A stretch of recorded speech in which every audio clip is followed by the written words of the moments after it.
कार्तिक मास में 365 बाती का दिया कब और कैसे कहाँ लगाएं। 365 बाती बनाना आसान नहीं है, लेकिन एक सिंपल तरीका भी हम आपको बताएंगे जिनसे आप बस 2 मिनट में 365 बाती बना पाएंगे। देखिए, हिंदू पौराणिक और प्राचीन ग्रंथों में कार्तिक मास का विशेष महत्व है और धर्म शास्त्रों के अनुसार पूरे कार्तिक मास में व्रत और तप का विशेष महत्व है। मनुष्य कार्तिक मास में व्रत और तप करता है, जो भी मनुष्य, उसे मोक्ष जरूर मिलता है। और पुराणों में कहा गया है, भगवान नारायण ने ब्रह्मा को, ब्रह्मा ने नारद को, नारद ने महाराज पृथु को कार्तिक मास के सर्वगुण संपन्न महात्म के संदर्भ में कुछ खास नियम बताए हैं, जिन्हें करने से शुभ फल प्राप्त होते हैं। आप पूरे महीने नहीं भी कर पाएं तो कम से कम अंतिम 5 दिन जरूर करें, यानी कार्तिक शुक्ल एकादशी से लेकर कार्तिक पूर्णिमा, जिसे हम देव दीपावली कहते हैं, इस दिन तक। धर्मशास्त्रों के अनुसार कार्तिक मास में सबसे प्रमुख काम दीपदान करना ही है और इस महीने में नदी, तालाब, पोखर में दीपदान किया जाता है।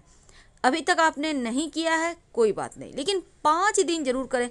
अब महानगरों में नदी, तालाब, पोखर नहीं होते, आप अपने छत पर पानी के टंकी के पास भी दीपदान कर सकते हैं। अगर वो भी संभव ना हो तो अपने बाथरूम में ही रखें। देखिए, दूसरा है तुलसी पूजा।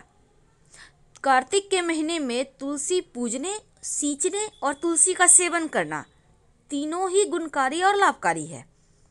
हर महीने तुलसी का सेवन, आराधना करना श्रेष्ठ होता है, लेकिन जो कार्तिक का महीना है, इस महीने में जब आप तुलसी की पूजा करते हैं तो कई गुना अधिक पुण्य फल प्राप्त होते हैं। और तुलसी के नीचे भी दिया जलाने का पूरे कार्तिक महीने में विधान है। तो तीसरा नियम है भूमि पर सोना। कहने का मतलब लो फ्लोर का बेड जो होता है उस पे सोइए। कार्तिक मास का ये तीसरा प्रमुख नियम है, क्योंकि मन में सात्विकता का भाव आता है और जो विकार है, जो काम भाव है, वो कम हो जाते हैं, समाप्त हो जाते हैं। इस महीने में भूल कर भी तेल नहीं लगाना चाहिए। अगर अभी तक आपने भूल चूक लगा भी लिया है तो 5 दिन तो बिल्कुल भी तेल ना लगाएं। सिर्फ नरक चतुर्दशी को ही कार्तिक के महीने में तेल लगाया जाता है, उपटन लगाया जाता है और स्नान किया जाता है। दाल नहीं खाना चाहिए। दाल जैसे कि उड़द, मूंग, मसूर, चना, मटर, राई, जीरा, ये सभी चीज़ें कार्तिक के महीने में खाने की मनाही होती है। आपने अभी तक खाया है तो भी चलेगा, पर 5 दिन आप पूर्णतया इन चीज़ों का परहेज कर लें। ब्रह्मचर्य का पालन जरूर करना चाहिए कार्तिक के महीने में। तो इससे अगर आप पालन करते हैं तो आपके लिए अच्छा होता है, अशुभ फल नहीं लगता। तो कार्तिक के महीने में अगर आप व्रत रखते हैं तो तपस्वियों के समान व्यवहार करें, कम बोलें, निंदा ना करें, विवाद ना करें, मन पर संयम रखें। यह है कार्तिक के महीने की महिमा।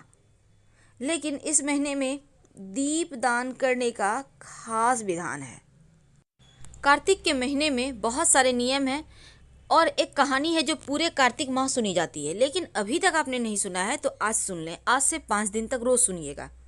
किसी नगर में साहूकार था और उसकी एक बहू थी तारा। वो रोज कार्तिक माह का स्नान करती, पूरे कार्तिक महीने में पूजा पाठ करके कहानी सुनाकर फिर भोजन करती। एक दिन उसने अपनी सास को कहानी सुनने को कहा तो सास ने मना कर दिया और कहा कि मुझे अभी अपनी पूजा करनी है। और उसने फिर अपनी जेठानी से कहा कि आप मेरी कहानी सुन लो, तो उसने भी मना कर दिया, कहा मुझे तो अभी खाना बनाना है। फिर उसने देवरानी से कहानी सुनने को कहा तो उसने भी मना कर दिया, कहा कि बच्चों को देखना है। और फिर ननद को कहानी सुनने को कहा तो उसने भी मना कर दिया कि मेरे ससुराल से मेरा बुलावा आ गया, मुझे जाने की तैयारी करनी है। अब वह राजा के पास गई कि आप मेरी कहानी सुन लो। राजा ने कहा मुझे अब तो व्यापार देखना है, अपना कहानी का समय नहीं है। उसकी यह मनोदशा देखकर भगवान उसके लिए स्वर्ग से विमान भेजते हैं। स्वर्ग से विमान आया देख उसकी सास भी भाग कर जाने के लिए आती है, लेकिन बहू मना कर देती है कि आपको तो पूजा करनी है। जेठानी आती है तो कहती है आप कैसे चलोगी, आपको तो खाना बनाना है। और जब देवरानी आती है तो उसको भी मना कर देती है और कहती है आपको तो अपने बच्चों का ख्याल रखना है। ननद आती है तो कहती है कि तुम्हें तो ससुराल जाने की तैयारी करनी है, सो तुम वह करो। राजा जी आते हैं कि मैं चलता हूँ तुम्हारे साथ, लेकिन बहू कहती है तुम्हें तो अपना कारोबार संभालना है, उसे संभालो। आखिर में पड़ोसन आती है और कहती है कि बहन मैं तुम्हारे साथ चलूँ, तो बहू कहती है हाँ तुम मेरे साथ चलो, क्योंकि तुम ही हो जिसने कार्तिक के पूरे माह मेरी कहानी सुनी है।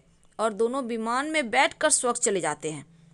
तभी रास्ते में ही बहू को अभिमान हो जाता है कि मैंने कार्तिक के पूरे माह व्रत किया और कहानी कही, इसीलिए मुझे स्वर्ग का वास मिल रहा है। लेकिन मेरी पड़ोसन ने तो केवल कहानी सुनी, व्रत भी नहीं किया, फिर भी वह मेरी वजह से स्वर्ग जा रही है। बहू यह विचार मन में सोच ही रही थी कि अचानक भगवान ने वहीं से उसे विमान से नीचे फेंक दिया। तो उसने पूछा कि भगवान मेरा अपराध तो बता दीजिए, आपने ऐसा क्यों किया। भगवान कहते हैं तुझे अभिमान हो गया है, इसीलिए तू यहीं धरती पर रह। अब तू आने वाले जो 3 साल है तब तक तारा भोजन व्रत करेगी, तभी तुझे स्वर्ग की प्राप्ति होगी। कार्तिक के महीने में पंचकर्म किए जाते हैं। अब ये क्या होता है? दीप दान करना, तुलसी की पूजा करना, तुलसी सींचना, भूमि पर शयन करना, ब्रह्मचर्य का पालन करना और दाल दलहन का सेवन ना करना। तो चलिए जानते हैं 365 बाती का दिया कब और कैसे जलाएंगे। देखिए, अगर आपने कार्तिक स्नान किया है या आप नहीं भी किए हैं तो कोई बात नहीं, आप 365 बाती कैसे बनाएंगे पहले हम ये समझते हैं। देखिए, मौली धागा आपके घर में होगा, नहीं तो कच्चा सूत ले आइए मार्केट से। अब एक लरी में कच्चा सूत भी बहुत सारा होता है और मौली धागा का भी जो लरी होता है वो उसमें 3 धागा होता है, आपने ध्यान दिया होगा।